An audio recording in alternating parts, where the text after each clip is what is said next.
thank you all for coming today. This is our first Institute webcast. We hope it's working. We moved, as you might recognize if you were ever in our old building, well, it wasn't so old, that this building is a lot older, and I'm a bit concerned that we're having trouble with our Ethernet connections, that it's not always connecting. But we will do our best to go right ahead anyway.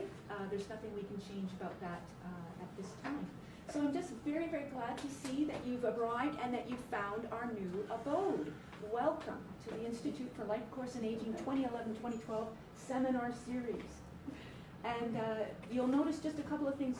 There's a washroom on the other side of where the elevator is, but on the other side in the same hallway. You pass the men's, then a door to the stairs, then the women's washroom, just in case you need washrooms. In front of you is an evaluation sheet and a flyer for next week's seminar. Or it's in 2 weeks, so the seminars run every 2 weeks.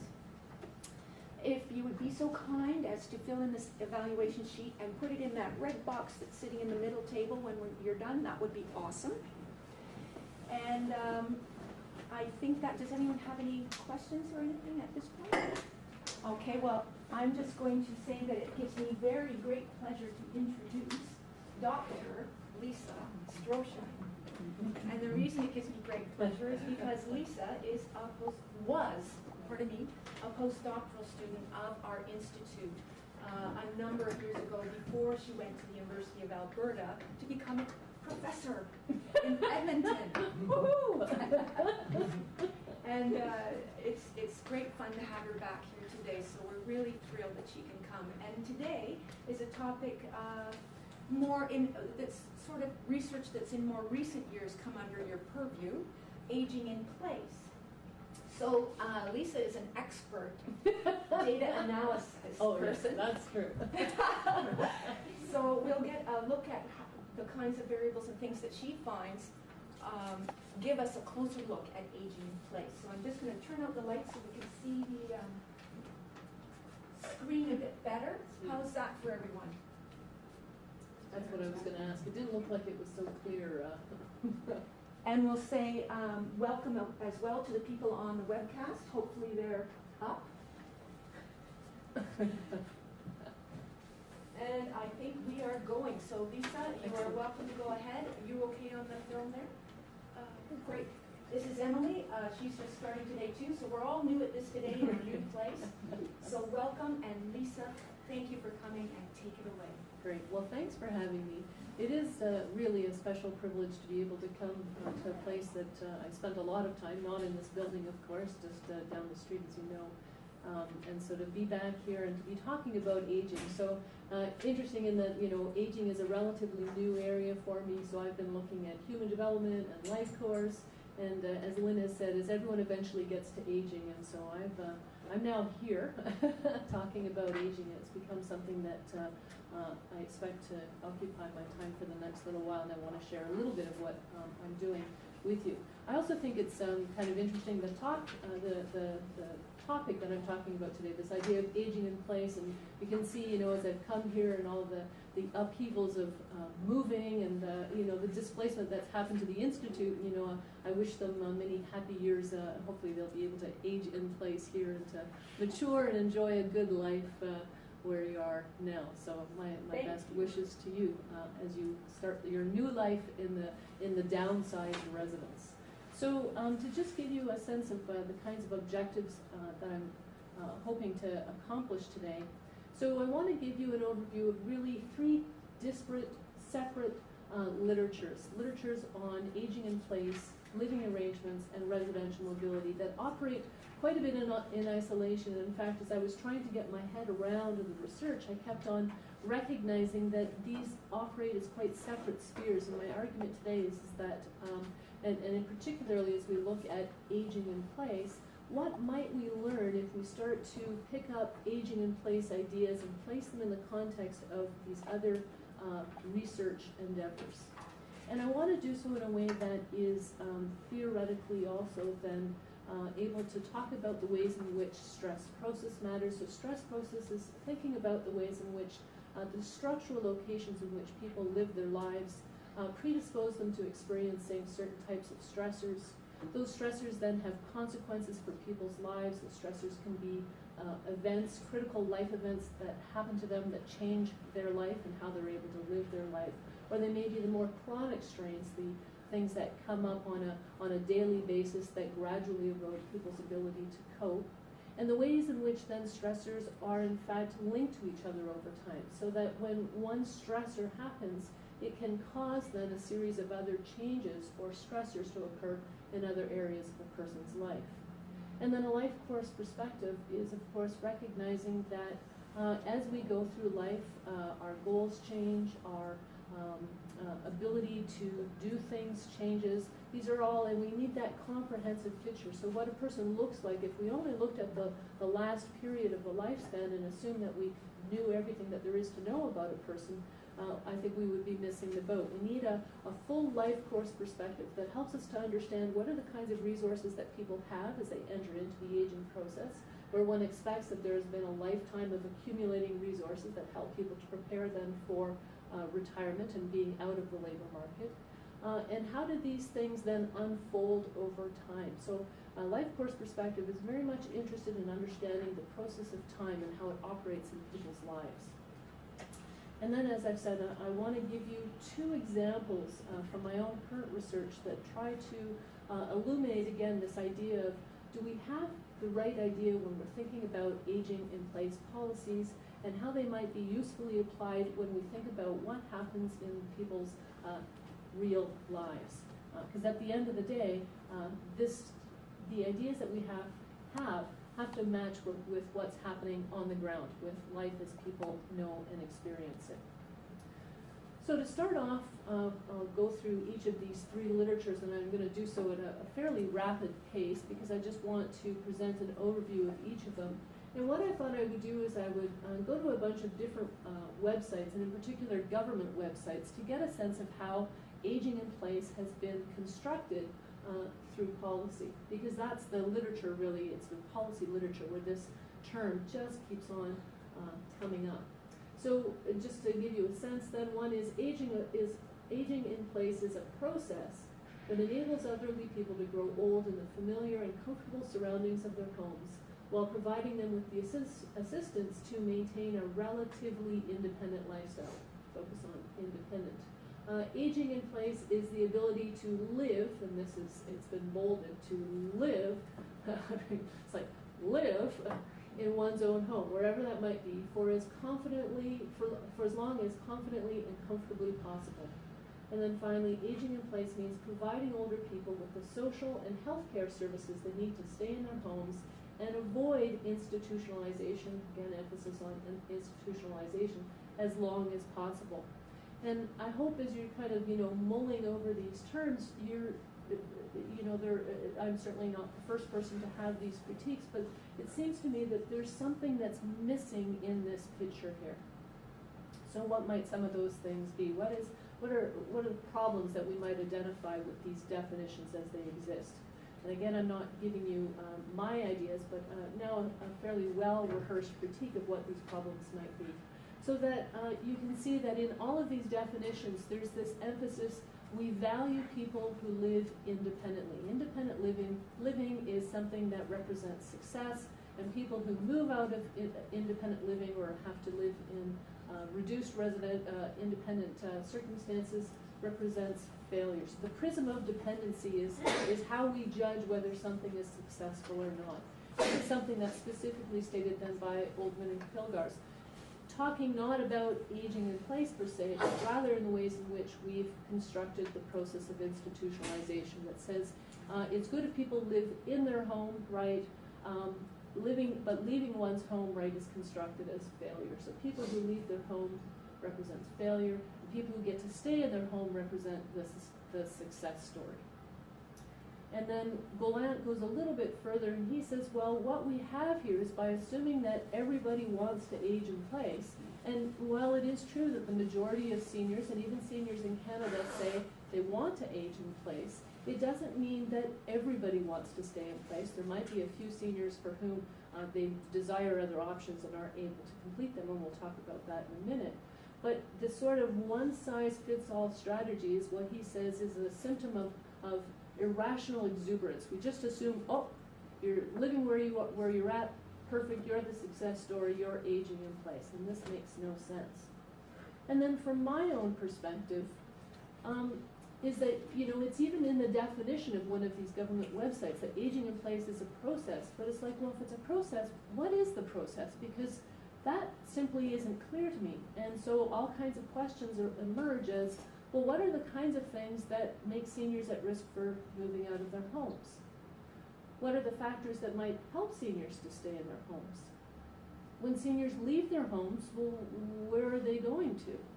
And then finally, are there different factors that differentially influence where they go, so that ending up in an institution is predicted by certain types of factors, moving in with your adult child or your other neighbors or siblings is related to different factors, right?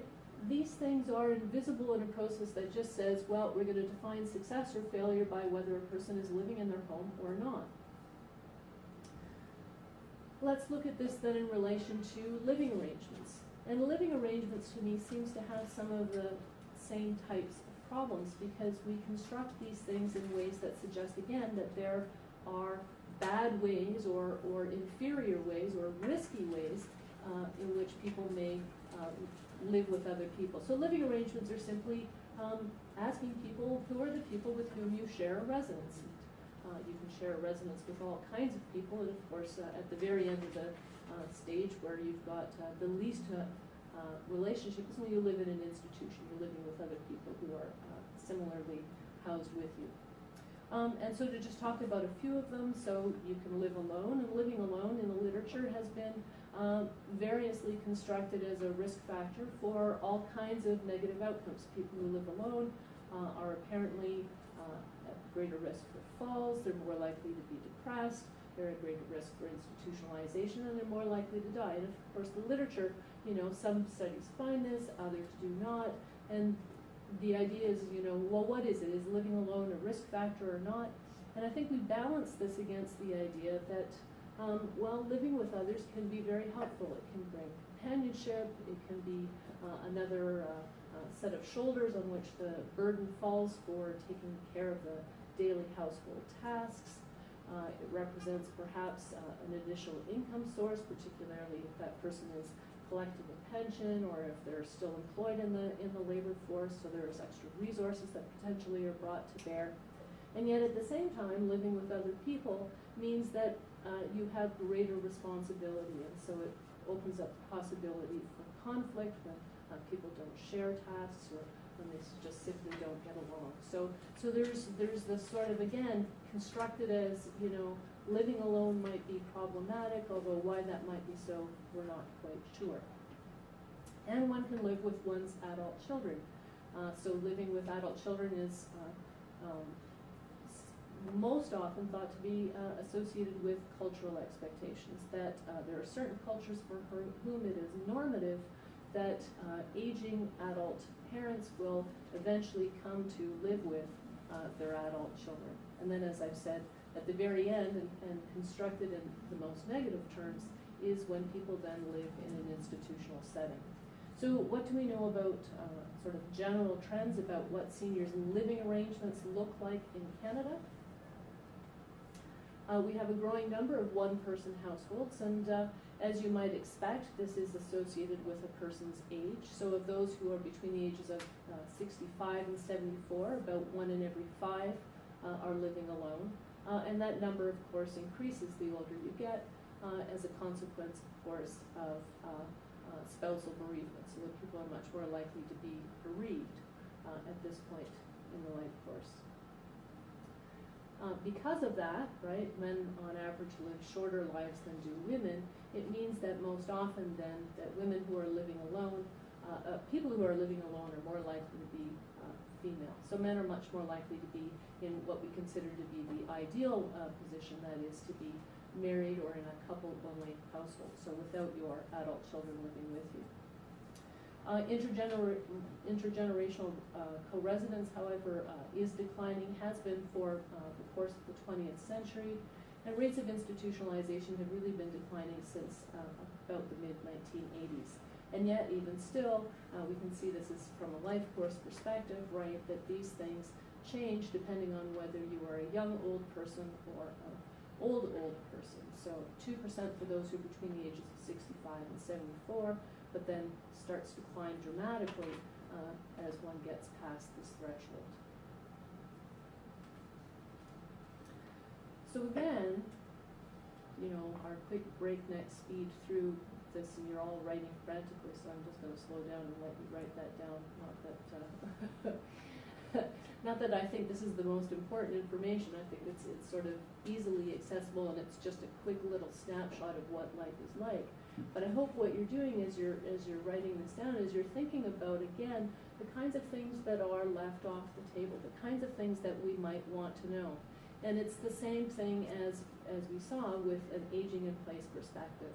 That is, there's just an awful lot of questions that you would have. This is simply a snapshot approach. It tells us at any given point in time with whom people live, right? Because this is how we gather the information. We ask, who are all the people who are in your household? But we don't ever have a sense of how people come to live in their current arrangements.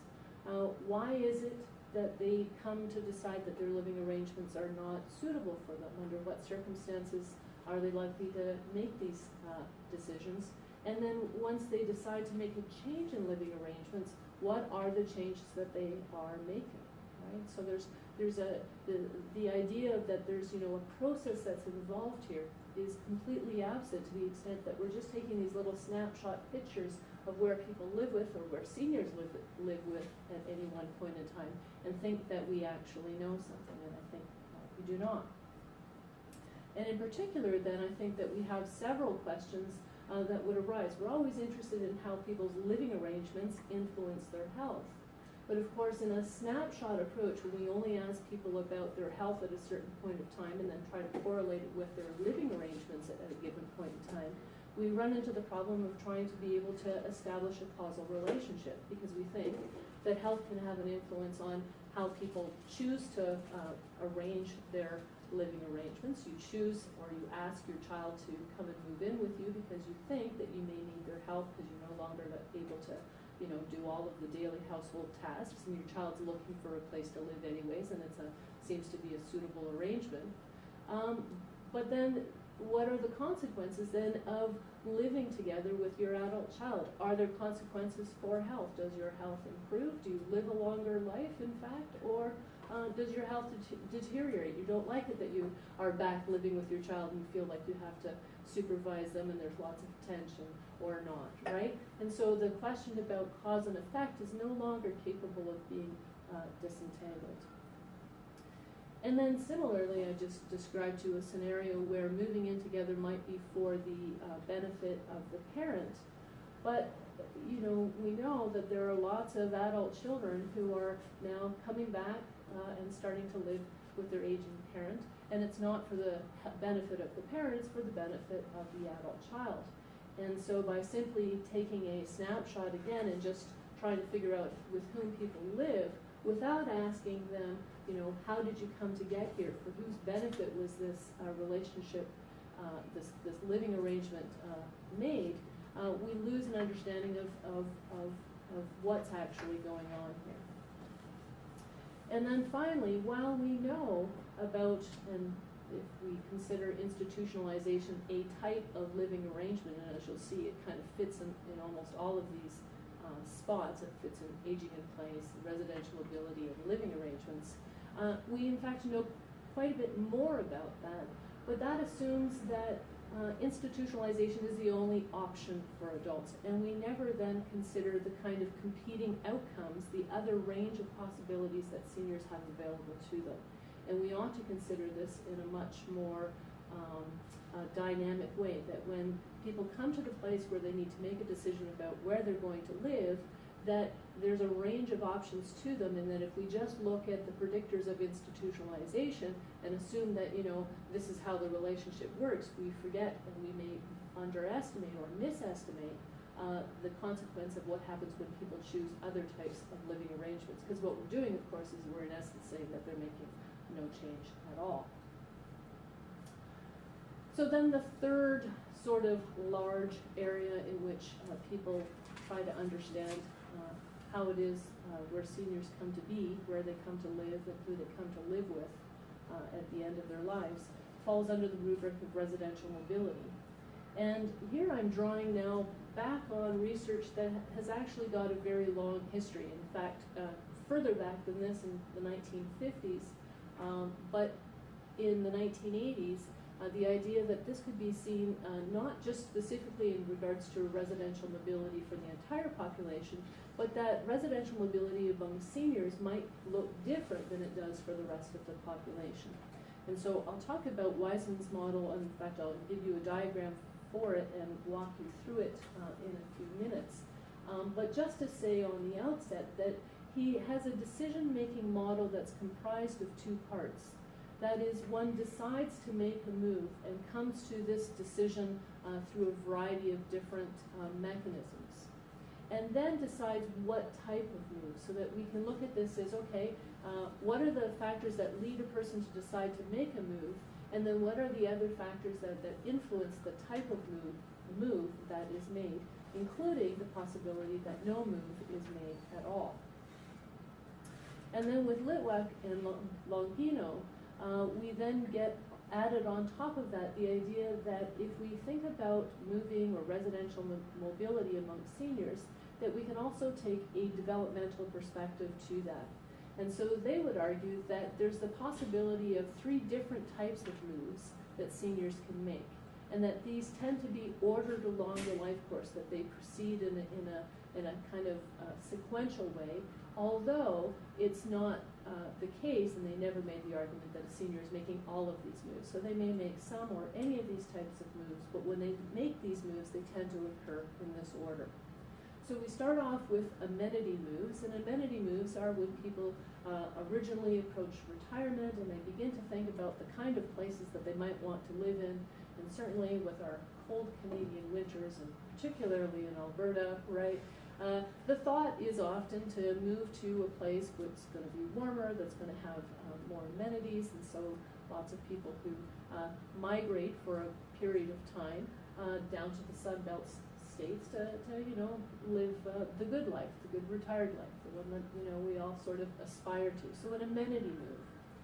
And then an assistance move is you've lived there for a while and you begin to realize that your health is probably not where it should be, and you worry that you're going to have a fall, or that your life circumstances are going to be changed, or perhaps your spouse is no longer in as good health as you would like him or her to be. And your health insurance, of course, you're living in the sunshine state, but it's also pretty expensive, and the health insurance is worrying you, and you say, oh, you know what, I think we're going to move back, and let's go move close to where our kids are, right? And our kids are going to be able to help us out. And and they're starting to have, the grandkids and stuff like that. And so, there's that move that says, let's move closer to be back to family and to get help if we need it. And then that final step is the one that says, we're now becoming a burden on our family. It's been great. They've been a help. But we've gotten to a point where the needs that we have are no longer possibly met by our families. And it's time to start thinking about some kind of an assisted living, or begin that road to institutionalization, right? So I've described it to you as sort of, again, as a sequential process, but there's nothing that says that someone has to go through all of them. But these are the possibilities, and if they occur at different stages in the life course as seniors move through their final years of life. So here's the, can you read it? Good. I was worried about that. So this is, in fact, it is what I would call an adapted version of Roseman, in the sense that I think I've simplified it a little bit, but I've kept the important elements of it. So at the bottom here, you can see in this sort of darker box here, it's called the evaluation of residential satisfaction. And the argument is that people are always in the process. You're always weighing, is my housing, is my circumstances, is my neighborhood, is this where I want to be, is this meeting my needs? And this is something that is always open. It doesn't stop. It's not a one-time decision. But what initiates the process then can be one of three things. So first of all, a triggering mechanism. So a triggering mechanism is sort of that idea that, you know, life can change in an instant, right? So that even though you're living your life planfully, you expect that your life is going to unfold in a certain way, sometimes critical life events happen, and the possibility of staying in your home is no longer possible. It's changed irrevocably, right? So it's just a moment, a watershed moment. And importantly then, these triggering mechanisms have to be considered time-dependent processes. That is, they have an immediate onset, and their effects are only going to last for a short period of time. And that's the time then, that envelope, however long that window of time lasts, is the moment when a change then is most likely to occur. And examples of that would be, you are a senior, you have a fall, you get put into the hospital, and it's recognized that you're just not going to be able to live independently anymore. Or your spouse dies suddenly, and again, you've been living in this house, let's say you've had this house for 30 years, it's your husband who's died, right, more often than not, and you just don't have the ability anymore to take care of the house. The physical tasks of mowing the lawn, something that he was doing, you just aren't capable of doing anymore, and so these things, the housing burdens overwhelm your ability to actually remain in that house. And this is the time, of course, when your adult children are likely to be coming around anyways, and recognizing that, you know, mom's just not going to be able to live on her own anymore. And that's that period of time where the family gets together in the immediate aftermath of the funeral and begins to do that assessment about whether, you know, mom can really live on her own anymore. So these triggering mechanisms, importantly, life changes in an instant, and it's a time-dependent process. It doesn't last, those effects don't last forever. There's likely to be, during this very critical time period then, a change in one's living arrangements. Then there are push factors, things that are likely to push people into that process of beginning to think about where they should live and whether they should make a change. So a push factor would be, well, you know, the neighborhood is changing. You know, the kinds of things that we need are no longer available in this neighborhood. It seems like, you know, perhaps crime rates are going up here. This isn't the same place that we used to live in. All of our friends have gone. That's a push factor. Other push factors would be, I'm worried about my health. I haven't had a problem yet, but I'm worried that, you know, slowly I seem to be more forgetful. I'm certainly not as mobile as I used to be. And I don't want to be in a situation where it's a crisis, right? I don't want it to be a triggering mechanism. I want to be prepared for what life will be like should I enter into a situation where I have fewer capabilities. Uh-oh. Uh-oh, Susan. Uh-oh. Okay. So in addition, I was actually just moving this every once in a while, but clearly what I need to do is push.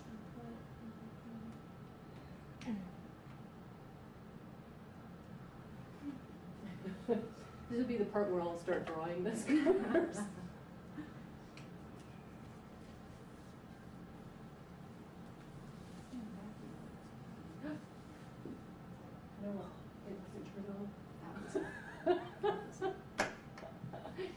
Hi. While you're doing that, can I Yes. ask a question? Yes. Okay. Why not? When you talk about going from independence, the next level could also be independence, couldn't it? Like, you Yes. can't handle the stairs, you move to an apartment. Absolutely. You can still be independent in that apartment. Absolutely. Absolutely. Yeah. But if you had a caregiver move in with you, would you consider that no longer being independent? If you had supports? Right. Or if there were supports in the building that were available if you needed them, would that no longer be independent? See, you're asking all of the questions, right, that an aging in place perspective can't address, right? Because essentially, right, you're either living in your home, right, or you're not, right? And the things that allow you to live in your home rarely get taken into consideration as part of, right, what does that what does that process look like? What are the things that are likely to predict whether a person has accommodations in the home or not? And then what are the long-term consequences of that? Is that the beginning of the process where people then gradually make changes? And so what I'm trying to do here is show you, these different types of literature that give, and as you'll see as we get to the end of the model here, in Wiseman's model, right, is that the range of options now becomes very broad. Sweet, thank you. So give me 2 seconds to sort of get to that end. I just want to quickly ask you if you've heard the term NORC. No. Someone told it to me and it's great. This person's mother was living independently in her building, and all the people in the building got older. So they stayed where they were, and they brought services into the building. And NORC is a naturally occurring retirement community. It's described in the American literature, and Yeah. it doesn't have to be a building. It can be a neighborhood. No, you're right. It can be any sort of sort of boundary area Yes. where more or less the community has aged in place. Yes. Yeah. And I think the idea is, right, is we're now, as the aging population is becoming, ever more present, right? People are finding their own solutions, right? So that the possibilities, right, of institutionalization or not, right, now there's just all these variations that occur between them, right? And we're sort of playing catch up as researchers, right? Because people are doing their own ways of aging, and we're sitting there, behind them trying to, record what they're doing and understand the process. And I think, and my argument has been is if we kind of recognize what this process looks like, what draws people into that process in the first place that says, my housing is not suitable, where I live is no longer meeting my needs, how do I begin to think about what I might do to change that, to make my house more adaptive to my needs, or to actually physically change my location, or to have an adult child living with me, right? And I'm just giving you a few possibilities. But if we expand the horizon to think about what those possibilities might be, we have a better chance of catching that process as it's occurring, right? So, now that we're sort of back on track here. So I was talking about push factors, right? So those are the things that push people, you're not quite ready to go, but these are the things that that you see coming. And then the pull factors would be those things that are attractive, right? So again, an amenity move, boy, I would love to spend a winter in Florida, right? Those are the kinds of things that motivate people, or, boy, my eldest child is, her grandkids are so much fun, and I would love to live closer to them. I feel isolated where I'm at, and she lives, now in Saskatchewan, and I'm going to go live there too because I get to spend more time with them. Those are the kind of the pull factors that make people say, well, there's the possibility of something that might be different, that might be better. Weighed against that, though, there are the things that initiate the process, but they're always counterbalanced then by other things that have to be considered or taken into account that are also then part of that evaluation process. So these would be indigenous factors. So indigenous factors are related to the resources that a person has. So you want to go live with your daughter in Saskatchewan. Do you have the money to actually afford to be able to do that, right? So you need resources to make those decisions. If you're just renting here in Toronto, and then you think, you're going to go and buy a place in Saskatchewan, it turns out it's not so hard. Housing is much cheaper there than it is here, but nonetheless, it's an expense. Not everybody has the same resources that can make those decisions. Health is also a resource. You'll know I've talked about health as a triggering mechanism or as a push factor, but it also comes into play here because the decisions about whether people think that they can make a move or not are also dependent on their health status. Some people would love to go live in Florida but are never going to do it because their health is an inhibiting factor. They just simply don't have the resources that suggest that they're going to be able to afford the health insurance there or know that they'll have the kind of care that they need. Other kinds of indigenous factors are people's experiences. It depends on what your previous migration history is. If you've moved in the past a lot, then moving is perhaps not a big deal. But if you've lived in the same house for 35 years and you've raised your children there and you've got against the doorstop all the different heights where the kids were when they're growing up, you've got an attachment to place that's going to make it really difficult for you to say, you know what, I think we should move, right? So these are sort of the factors that come into play, and they're associated then with at the level of the individual. Exogenous factors then are those that are at the structural level, the kinds of changes that, the kinds of structures that are in place that either make it easy or difficult for people to make a change. So the housing market, you want to sell your house, but you're in a depressed housing market. That's not the case here in Toronto. It's probably a good time to sell. But you have to make your decisions about selling depending on what you think you're going to be able to get. And some people in a depressed market will try to sell their house and not be able to, right? And so that discourages them from even trying. Another exogenous factor would have to do with the amount of beds that are available, right? So you want to move into an assisted living facility, but the waiting list is incredibly long. There's just simply not enough beds available for you, and so your ability to make a change is going to be constricted by the availability of beds in your area. And then, of course, the type of move, so this begins to, well, what are my possibilities, right? And this is where you begin to go through, well, what is the kind of move that we want to make? Do I want to go from, living in this big house to now living in a condo? So I'm going to downsize, and I don't want to own, but now I want to rent, right? And so there's all kinds of, the universe of the kinds of changes represents, just as you've said, you can make a move from independent living to independent living, or from independent living to a less independent living, right? You can have your children move in with you. That would be considered a form of less independent living. The possibilities are just endless. And then finally, there's the actual outcome itself. And here now, this is exactly what Rosamund said. Essentially, there is the possibility, we have to take into consideration the fact that not all people are going to move, right? You may want to move, you may plan to move, but at the end of the day, a move doesn't occur. So why might that be? He gave three different reasons for why. First of all, people may make personal adjustments. They come to say, I really want to move, I would love to live with my daughter in Saskatchewan, but it's just not going to work out right now, so I'm just going to be happy with where I am and where I'm living right now, and I'm just going to have to wait and see. And you put off the decision. You could do a housing adjustment. So you now have limited mobility, you can't get up the stairs anymore, and you say, you know what, we're going to install an elevator in the house if you have that possibility, or a ramp, or you're not going to go upstairs anymore. You're simply going to live on the main floor and close off that section of the house. You make adjustments to the house, physical alterations to the house that make it possible for you to live there. And then finally, he said that there was the possibility of what he called involuntary staters. These are people who want to move out of their house, but for one reason or another are not able to. He said that these are people who are likely then to have very few resources.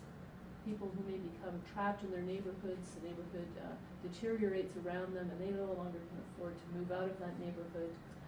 He speculated about some of those reasons, but he also said that these are people who, at the end of the day, were probably had a high likelihood of, at some future point, making a move. But these are the scenarios then where people do not move. And then, of course, I've just got here move occurs and all of the different possibilities of which, ways in which people change. So making changes that represent, again, an independent to independent. This might happen when you downsize, sell your house, move into an apartment that you rent, all the way into you move into an institution, or you go and you move in with your adult children or others.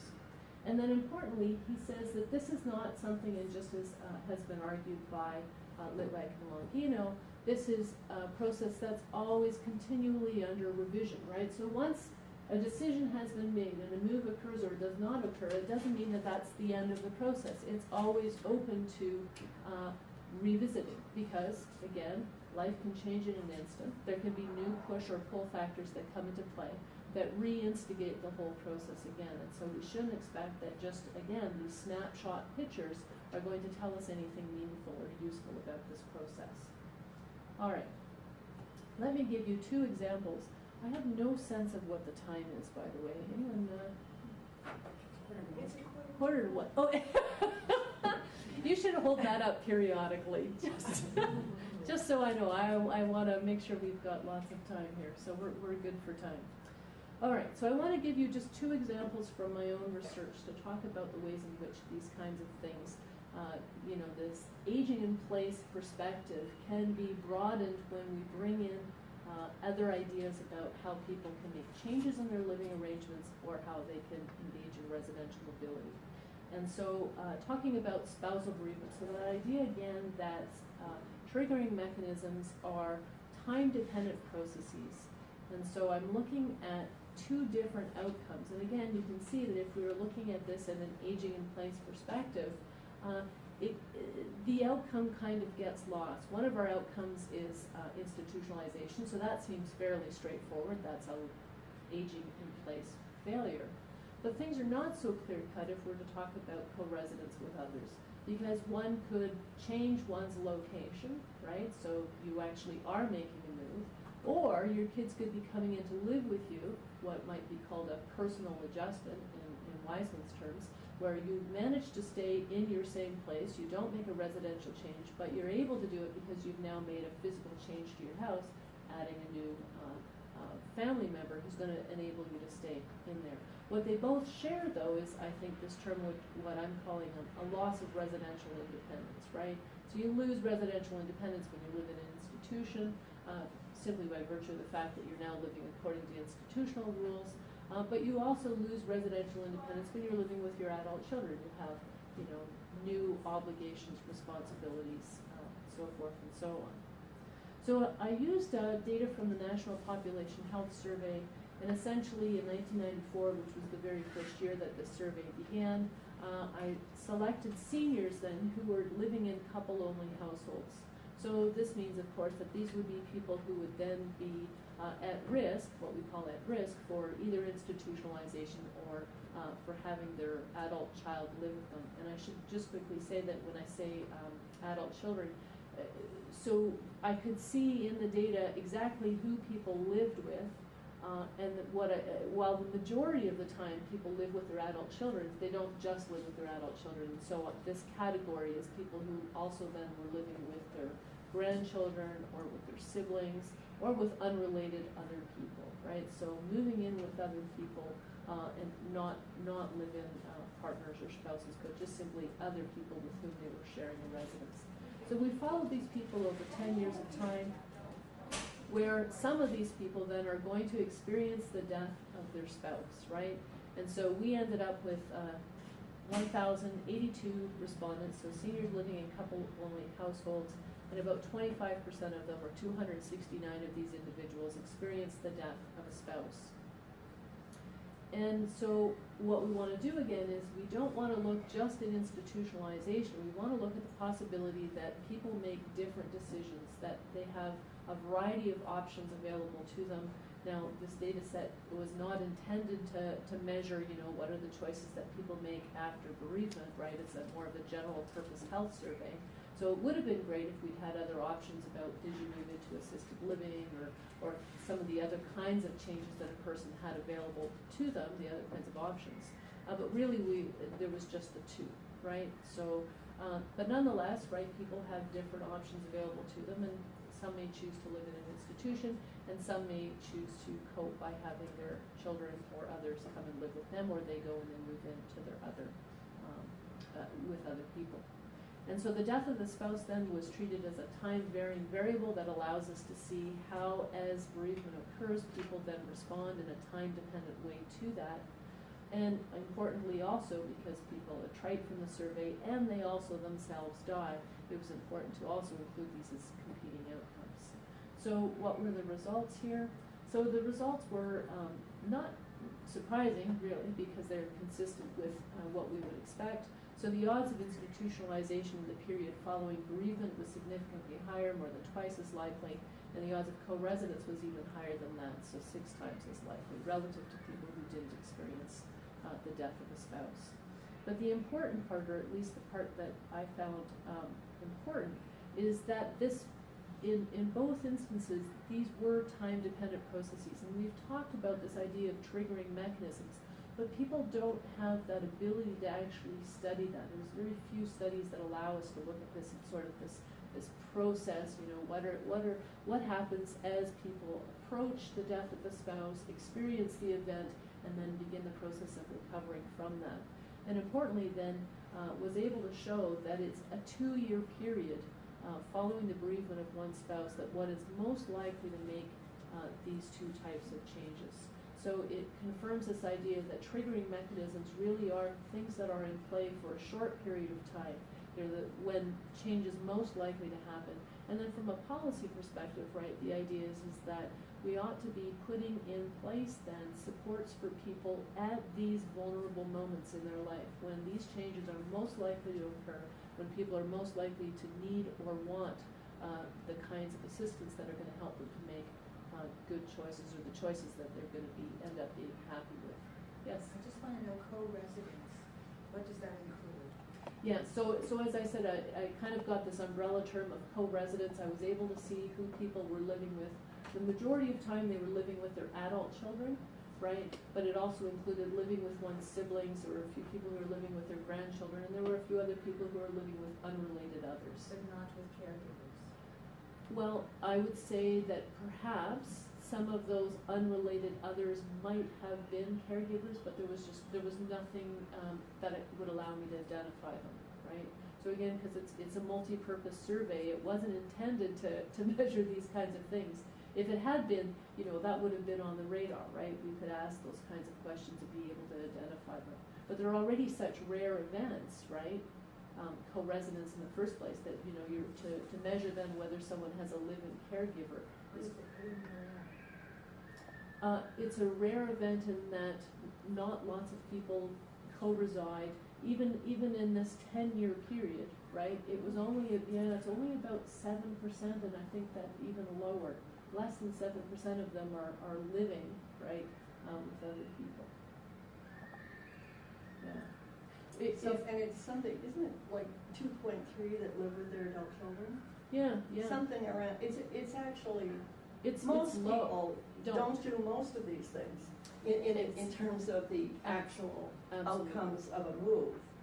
They make other choices.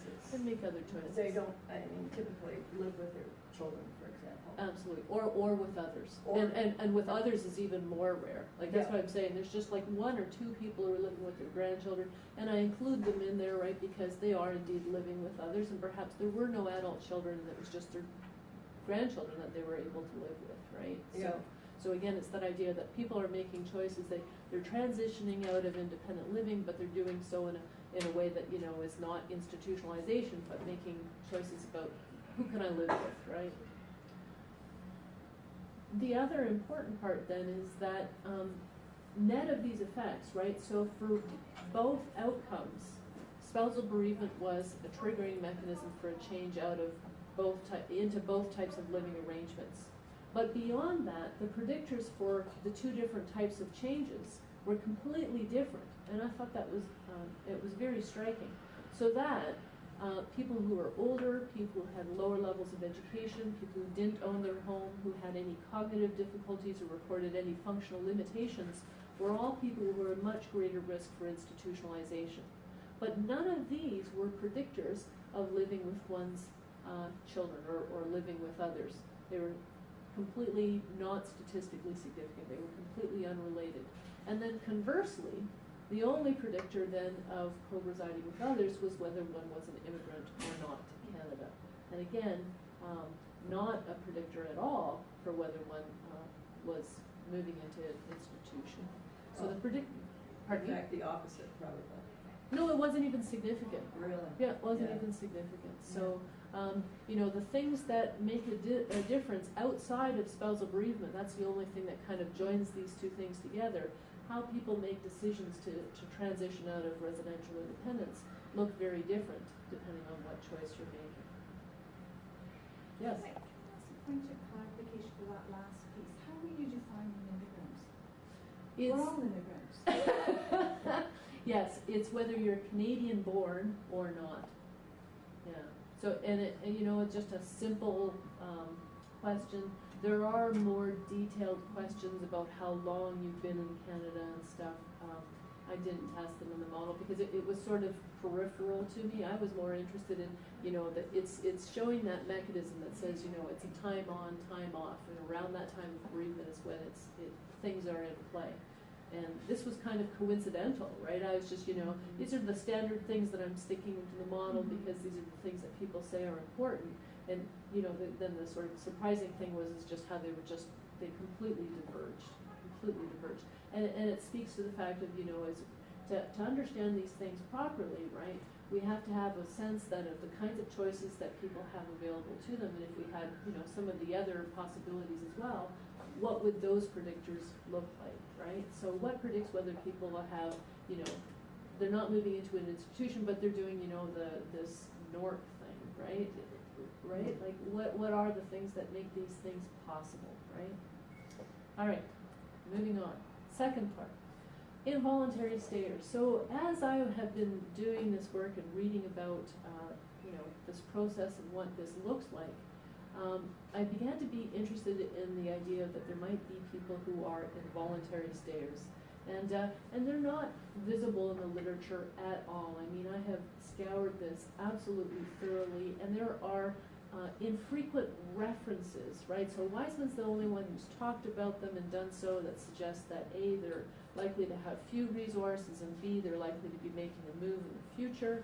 And that's all that's been said about them, and no one's looked at them or identified them as a subgroup of the population. And so I thought that this would be something that would be of interest, and it turns out that the same data set that I had been using to look at transitions out of residential independence also then had questions that allowed me to assess whether a person was an involuntary stayer or not.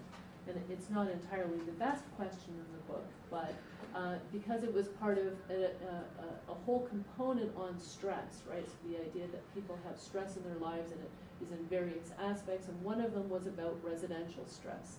And so that question was simply, you want to move, but you cannot, and people simply gave a yes/no response to that.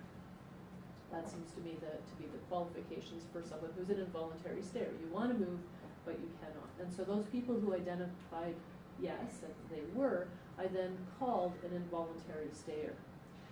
And one of the things then that I thought is, well, involuntary stayers, what do they look like across the population? And again, I was interested in looking at this from a life course perspective. And you might think about this, so you're a 20-year-old, you've just started out life, you're living in a flea bag apartment, and it's not where you want to spend the rest of your life, right? You might be very likely to be in a place that you don't like, but you have some expectation, right, that as you gain, you get a job, progress in your life, that you're eventually going to find yourself in a place where you want to live, right? So the older you get, right, the more likely it is that you're going to be in a place that you like, and you're not going to want to move, and therefore you won't call yourself an involuntary stayer. And so we see this here in this distribution by age that suggests that about perhaps 1 in every 3 persons under the age of 29 identifies as someone who would like to move, better house, better neighborhood, better province, warmer province, right? That's me. But as you go through life, you select yourself into the places that you want to live, and so fewer and fewer older people are likely to say that they're involuntary stayers. Here's the other question then. So this is now directly testing what Wiseman says, that these are people who are likely, if you're an involuntary stayer, you're going to be someone who has low levels of resources. And again, can find this in the National Population Health Survey. They're less likely to own their home. They have, on average, lower levels of education relative to people who do not identify as an involuntary stayer. They're more socially isolated. They have more functional limitations. They rate their health more poorly, and they have higher levels of psychological distress. So it would seem that across the board then, perhaps we are identifying a population of some importance. These seem to be seniors who, relative to their counterparts who are happy with where they live, these are people who have certainly much fewer resources and are in worse health. But of course, the problems of this are as endemic as they were, as I was describing to you about the problems of aging in place as a snapshot and living arrangements as a snapshot. There is much that cannot be known. So again, our lower levels of health cause, right, or in consequence of being an involuntary stayer. We would like to know that. In order to do that, we need longitudinal studies. And the National Population Health Survey is not amenable to that, right, because I can't tell whether someone has actually moved or not, right. I know if they go into an institution, I know if they change their living arrangements, but there's nothing about postal code or any information that's going to help me to understand that. So I can't look at that longitudinally. What are the reasons for being an involuntary stayer? Why do seniors say, yeah, I want to move, but I can't? You know, that it just seems to me that there might be a plethora of reasons, including, as I've already mentioned, that you know, the neighborhood has changed around you and it's no longer meeting your needs. You don't feel safe anymore. All your friends have moved away. You would like to move too. You're on the waiting list, right, for to move into an institution, and so you're simply waiting out your time. And so all of these things begin to percolate in my mind, and of course I can't answer any of it. I can't know, you know, what does it mean when you say that, right? And then of course, what happens to them over time? How long does one stay as an involuntary stayer? What does that process look like? What triggers them back into it? What finally makes them able to move out of it? And these are, again, the kinds of questions that we'd be interested in. If being an involuntary stayer is a stressful event that has negative consequences for people's health, and we can't know this from cross-sectional data, but if this is the case and people would like to move but lack the resources to do it, we ought to be interested in finding ways in which we can actually meet the needs of these seniors and do so in ways that are respectful of the kinds of choices that they want to make. So this is where I had this wonderful moment of fortune. In Alberta, we run at the University of Alberta, there's a population research lab, and every year they run an annual survey. It's a phone survey, and you get buy-in from all kinds of different places. And it's housed in the Department of Sociology, which is my home department. And I was, you know, having dinner with the director the one day, and she says, well, we're having a great year. We've got so many questions, we're actually going to run 2 different forms of the survey. But our only problem is that we kind of don't have enough questions for 2.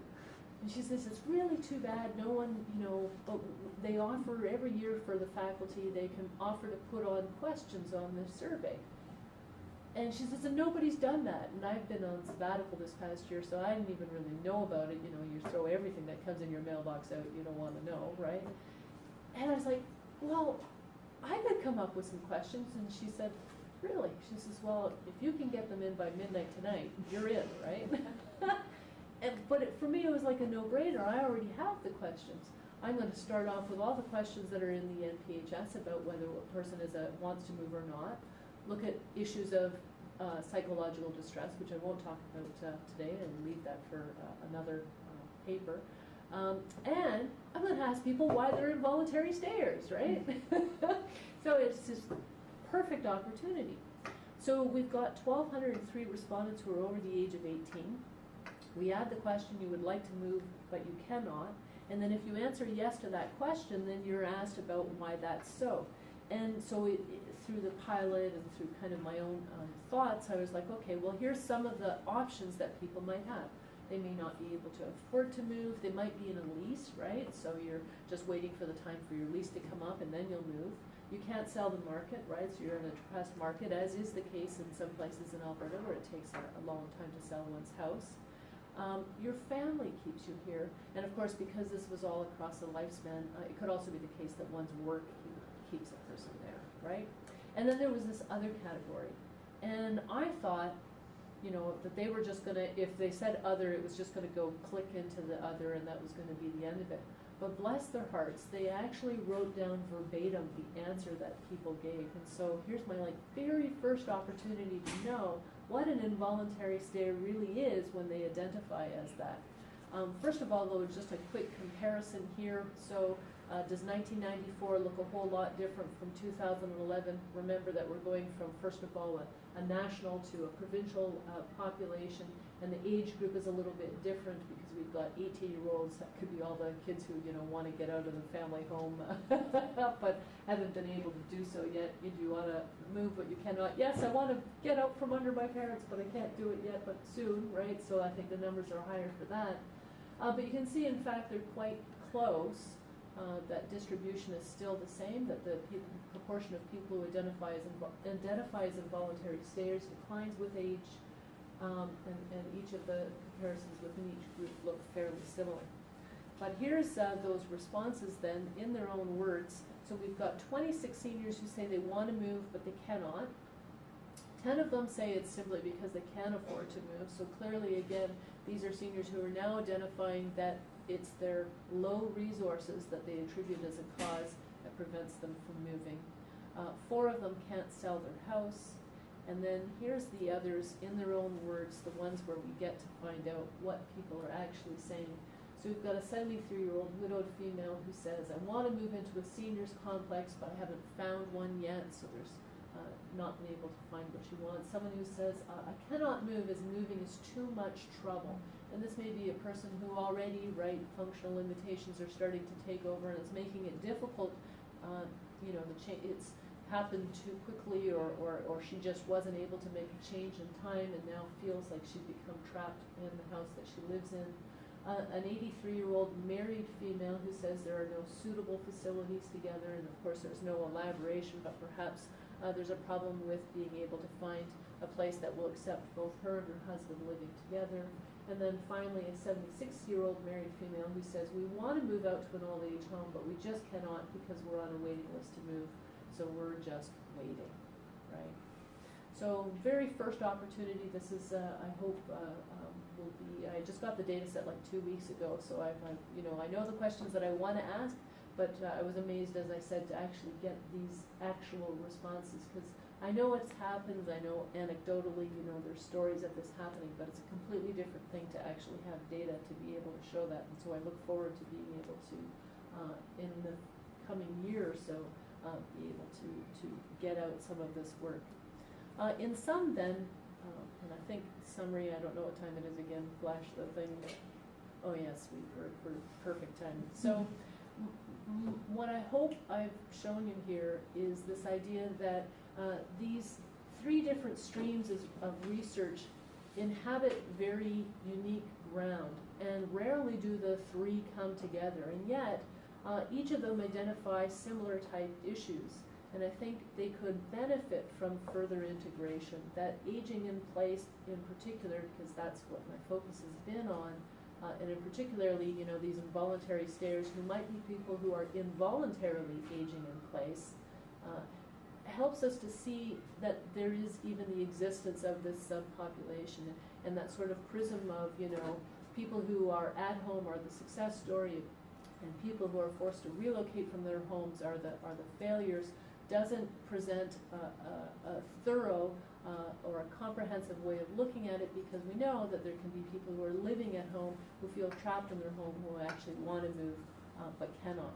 So finding ways to integrate this literature and bring, you know, some of this work that was done in the 80s but hasn't been systematically followed through and applied to these different fields, I think is an important way to go in the future. And importantly, I say that because, again, our understanding that this is a dynamic process, right? Things can change in an instant. We really are interested in helping people to make decisions as they decide about, you know, what their living arrangements, what's optional, what's optimal for them. And so recognizing that, you know, this is subject to change at any time, that people can be thrown into that process without any warning or advance notice. That the options are diverse, that we shouldn't consider these things in terms of success or failure. That's not helpful, but rather on helping people to pick from the variety of choices that are available to them. And for us as researchers to be able to accommodate these multiple outcomes simultaneously in our research models, seeing as I said again that the predictors tend to be different for them, they are not the same. So understanding that process and recognizing how these happen is important. And again, re-emphasizing something that I said at the beginning, right, is that, you know, these static processes that just capture people at one moment in time are not helpful for unraveling causal relationships, what precedes the other, how do these things play out over time, and also recognizes that, you know, once a move has been made, that's not the end of the process, right? More moves are possible and plausible, and thinking about how these occur then in time as people move through the latter stages of their life is going to be really important. So, I think I've said enough. I'll give you an opportunity to ask any questions or comments if you have. I'd welcome both. Yes? In Ontario, a big, obviously like with all the provinces, the policy is to help seniors age in place. Both because seniors mostly want to stay, as you pointed out. Very few people actually move. Yes. But aging in place, for the most vulnerable, particularly low-income women, I think, is in Ontario anyway, is I think becoming more characterized by involuntary movers, not Yes. involuntary stayers. Yes. They want to stay where they are, Yes. but the more frail you are, the more low income you are, the more likely you're being pushed to move by policy. So right now in Ontario, a lot of agencies are building supportive housing, which is basically like the lodges, sort of in Alberta. And I think they're in some ways pushing people into those places because some of these folks are frequent hospital users or people who use the healthcare system a lot. And they don't want them to be in nursing homes, and they don't want them to be in the hospital. They don't want them to cost a lot of money. And so they're developing a wide range of different kinds of housing options. And I think in some cases pushing people into them. So I think there's a growing, but nonetheless still small, group of involuntary movers. Right, right. And I think low-income women are particularly vulnerable to that. Absolutely. So there's a 2011 paper that came out, I think it's Journal of Aging and Health, but essentially the idea, right, is that, and you can ask anyone here at the Institute, right, is moving can be a stressful event, right? So again, it falls within the stress process, if we consider moving a stressful event, and particularly for seniors, right, who may be accustomed to living in a certain place and are worried and unfamiliar with the kinds of changes that are likely to occur. It turns out that moves are not so stressful for seniors. The most stressful move are the involuntary moves, Right. because Well, they're of course, changes. You don't want to go. You don't want to go. It's like putting exactly. someone in prison. They don't want to go. They don't want to go. Yeah. And so from that perspective, then, hinging on the involuntary part is where then I think there's equal attention that should be given to both the Good. stayers and the movers, right? Because it's those involuntary changes that are ones that are likely to be the most painful, because it's the stress of wanting to be in a different place but unable to realize it or to make it happen. So I fully acknowledge, what you're saying there, and I think, well, great. So again, what seems to be critical is our ability then as policymakers and as researchers just to understand then, how do we best meet the needs of people that, respect and give them dignity for what their choices are, right? Rather than, as you said, this sort of pushing them and saying, well, this is what you have to do or ought to do. Just speaking of that, I worked on a film once, this is many years ago, about a block of buildings in Toronto that was being demolished to be developed into apartment buildings. And the people that took the developers' money and moved on their own were one group, and the ones that stayed and fought were another group. And they were kicked out of the end. Yeah. And so then the filmmaker went back a couple of years later and looked at who was alive and who was dead. And the majority of the people who died were the But involuntary. they were, yeah. Yeah, the ones who actually took the money and Yeah. chose where they wanted to live and exercised some degree of control. Wow. Versus Were the people who doing much kind better of than the lost and people that- struggled. yeah. Wow. How interesting.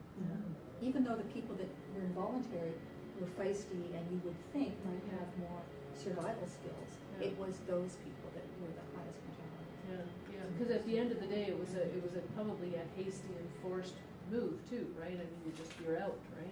Well, actually, that was the other interesting thing. The developer actually found them apartments that were really? nice apartments and moved them in. Really? Because they were forced to it by the Yeah. settlement. Huh. And so it wasn't that they were, stuck out in the street and had Right. to move in the middle of the night or something. It was, in some ways, the involuntary movers got a better deal, Huh. in many ways, than the people who were offered the initial package and then moved. But I really think it was control. It was the Yeah. sense of personal control over where you're living that caused that psychological stress, which at some point I'd love to hear more about. So did anyone publish that? It was a film that we looked at, it was a documentary, Yeah. and it was just the filmmaker's interest that looked it up in the end, but yeah. That's fascinating. Yeah. Can I pick up a little bit on that point? It raises the question for me, and I hope you're going to do some qualitative work. Could you speak up just a bit, because it's hard for the... Do you want the microphone? No, I'm averse to microphone. I'll try. I'm hoping you're going to do some qualitative research, because I'm thinking your way of approaching choice as a rational cognitive process is, well, the choices I make have got absolutely nothing to do with rational cognition. It's a whole bunch of things that would be very hard to explain. Yeah. So you're taking you need to take a fairly reductive Yes. approach because of the survey Yes. material you use. Yeah. So are you planning on doing some qualitative exploration around this idea of voluntary, involuntary choice? What perhaps isn't a choice but could Yeah. masquerade as a choice? Yes, those masquerading choices, yes. I think eventually, yeah, it's definitely going to bring you there. That's not to say that there isn't other work that's out there. It doesn't touch on that involuntary stayers, right? It's more now, there's beginning to be a good bedrock of research that asks people about why they're making moves, right? No one's ever thought about, well, why ask people why they don't make moves, right? But I think, perhaps as some of this literature gets out there, it's also going to then, I hope, get other people also asking those kinds of questions as well. I have a lot on my plate, so I don't know that I'm going to get there anytime soon, and I've kind of got these as like a series of papers, so that some of the stuff that I talked to you today is already, under review for a second time, and hopefully is coming out soon. One is a paper that just came out on research on aging, and there's 2 more papers then that I'd like to write from this, and then after that, that'll be like in about 9 months' time. I'll see, what's left of me kind of thing, but I definitely, like I said at the beginning, is just I'm fascinated by this stuff, and hope to spend more time looking at this, because I think this is really interesting, and I also think it's important just from that policy perspective. Again, is we get the growing numbers of aging people. We think about the burdens on the healthcare system. What we're not thinking about is what are people's housing needs, and how do we best meet their needs and their preferences for where they want to live. Can I ask one more follow-up question? Sure. It's about solar livers.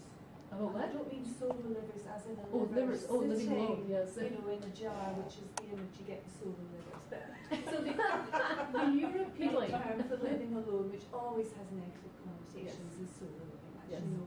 And you didn't really touch on those folk who had been navigating their lives in their homes by themselves, perhaps for a long, long time. Right. Now, did you get a sense from the data that perhaps their circumstances were a little different, and perhaps their involuntary stay reasons were a little different from couples, because you focused on couples, and obviously the older you get, the less likely you are to be in a couple, and if you've never married, Right. you might be on your own anyway. Right. So the other research has already said, right, that people who live alone are also vulnerable for institutionalization, right? But that's not the same thing. So moving through the bereavement process, right, is a stressful event. It's this kind of time-limited process. It's not the same as living alone, right? So the idea, right, is as I showed in the model, right, is that so the bereavement happens, your risk from moving out of residential independence immediately spikes, right, and then it declines, right, within the first 2 years rapidly. And then it's kind of at this baseline level. And so what that tells me that these are people then who have come to terms with the fact that they're living alone. They've recognized that, I can get through this, I have the resources, or I have what I need to be able to stay here. And then they're just sort of status quo, right? So these are people who've said, I don't feel the need to move. And as time moves on, right, other factors may come into play, right? So remember, as I said, that process can always be reinitiated by another crisis or another pull or push factor, right? But for that time, or at least the living alone thing is not an issue for these people. I don't know whether they're involuntary staters or not. Remember, this is only a question that's initially asked, right? And it's not it was that stress component was only asked in 1994. If it had been asked in each of the subsequent waves, I perhaps might have been able to look at that, but it's just not possible. So these kind of stand as two separate areas of research, and it's not possible for me to bring them together or to even to speak to their connections, although I could see that, you know, there possibly could be, right? Yeah. It's a stretch to make them work. But it is nice to think about the ways in which they could possibly come together.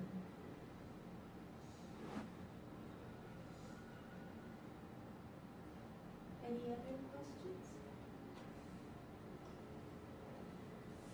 Cool. Well, And we had about 40 people at some point in time watching the webcast, but no one has asked a question. Okay. So I'd like to say thank you, Lisa, so much. Thank you. That was awesome. Thank you. You don't have to bring me a gift. I Yes, would have come anyways. Yes, I do.